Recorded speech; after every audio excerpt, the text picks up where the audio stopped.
প্রেমের সম্পর্কে টানাপোড়েনে প্রেমিকের ছুরিকাঘাতে প্রেমিকা খুন।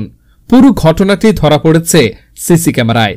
ঘটনা ৬ ঘণ্টা পর ঘাতক প্রেমিক আটক।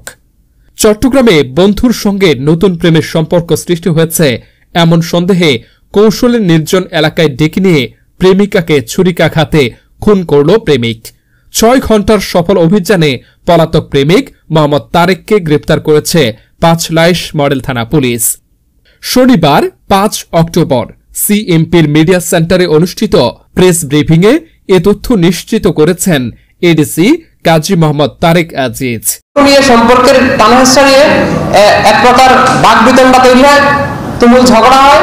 এক পর্যায়ে ছেলেটি তাকে তার বন্ধুর সাথে সম্পর্ক আছে মনে করে তাকে ছুরি দিয়ে গলায় আঘাত করতে করতে হত্যা করে। পরিকল্পিতভাবে যেহেতু সে একটা ছুরি নিয়ে গিয়েছিল সেখানে, সেই ছুরি দিয়ে আঘাত করে তাকে হত্যা করে। আটকের পর মোহাম্মদ তারেক সে হত্যার কথা স্বীকার করে। জানা যায়, ভিকটিম মরিয়ম আক্তার সামিয়া নগরের আতুরার ডিপো এলাকার একটি গার্মেন্টসে চাকরি করতেন। অভিযুক্ত মোহাম্মদ তারেক পেশায় একজন রাজমিস্ত্রি। দীর্ঘদিনের প্রেমের সম্পর্ক তাদের। বিষয়টি জানতেন উভয় পরিবারের সদস্যরা। ৪ অক্টোবর রাত 8:30টার দিকে নগরীর পাঁচলাইশ থানাধীন হাদু মাঝির পাড়াস্থ মোছা বিল্ডিং এর সামনে বিলের পাশে প্রেমের সম্পর্কের টানাপোড়েনের জের ধরে প্রেমিক মোহাম্মদ তারেক প্রেমিকা মরিয়ম আক্তার সামিরার গলায় ছুরিকাঘাত করে হত্যা করে মৃত্যু নিশ্চিত করে পালিয়ে যায়। পরবর্তীতে স্থানীয় লোকজন খবর পেয়ে ভিকটিম সামিরাকে উদ্ধারপূর্বক চমেক হাসপাতালে নিয়ে গেলে কর্তব্যরত চিকিৎসক তাকে মৃত ঘোষণা করেন। পরে ভিকটিমের ভাই পাঁচলাইশ থানায় মামলা দায়ের করলে তথ্য প্রযুক্তির সহায়তায় রাঙ্গুনিয়ার চন্দ্রঘোনাস্থ লিচু বাগান আহমদুল হকের কলোনি থেকে তাকে গ্রেপ্তার করে পুলিশ। পুলিশ জানায়, হত্যাকাণ্ডের খবর পেয়ে পুলিশ দ্রুত প্রাথমিক তদন্তে নেমে জানতে পারে ভিকটিম ও হত্যাকারীর মধ্যে প্রেমের সম্পর্কে দূরত্ব সৃষ্টি হওয়ার প্রেক্ষিতে হত্যাকারী গত রাতে তাকে ফোন করে দেখা করার জন্য ডেকে নেয়।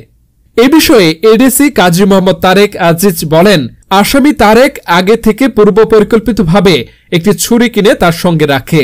নিজেদের দেখা হওয়ার পর তাদের মধ্যে সম্পর্কের দূরত্ব সৃষ্টির বিষয়ে তীব্র বাকবিতণ্ডা হয়।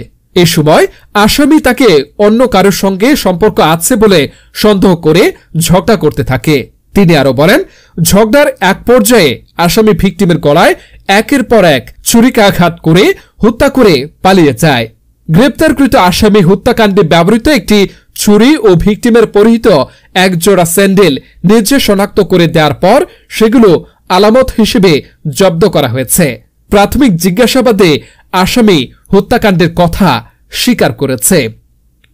মোহাম্মদ এরশাদ চৌধুরী, বাংলা 52 নিউজ, চট্টগ্রাম। বাংলা 52 নিউজ 21 চেতনায় সত্য প্রকাশে অঙ্গীকারবদ্ধ।